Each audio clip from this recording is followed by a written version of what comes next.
다만 정부가 오늘 오후에 새로운 사회적 거리두기 개편안을 발표합니다. 5인 이상 사적 모임 제한이나 영업시간 규제 등이 완화된다는 예고가 나온 가운데 자영업자들과 시민들의 기대도 높습니다. 취재기자 연결해서 자세한 소식 알아봅니다. 정현우 기자. 네, 서울 홍대 거리에 나와 있습니다. 네, 오늘 발표되는 거리두기 개편에 대한 기대가 높은데요. 어떤 내용이 주로 담길 것으로 예상이 되고 있습니까?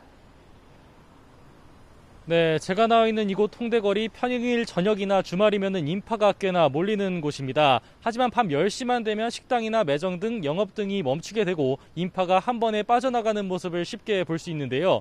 오늘 오후 정부가 사회적 거리두기 개편안을 발표하고 나면 다음 달부터 영업 시간이 길어지는 등 또 다른 식당가나 번화가의 모습을 볼 수 있을 것이라는 기대가 나오고 있습니다.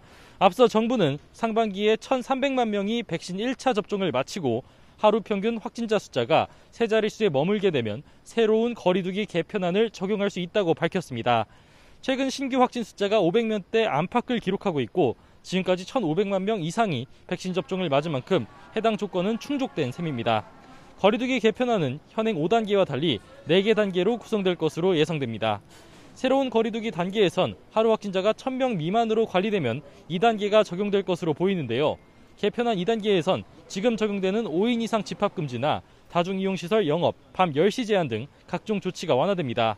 사적 모임은 8명까지 가능하고 식당이나 카페 등 다중이용시설에선 자정까지 매장 영업을 이어갈 수 있을 거라는 예측이 지배적입니다. 특히 자영업자들의 원성이 높았던 다중이용시설 집합금지는 가장 높은 단계인 4단계에서만 이용시설로 최소화하는 내용이 초안에 담겨 있었습니다. 실제로 위와 같은 조치가 발표될지는 중대본 회의 등을 거친 뒤 오늘 오후 정부 브리핑에서 나옵니다.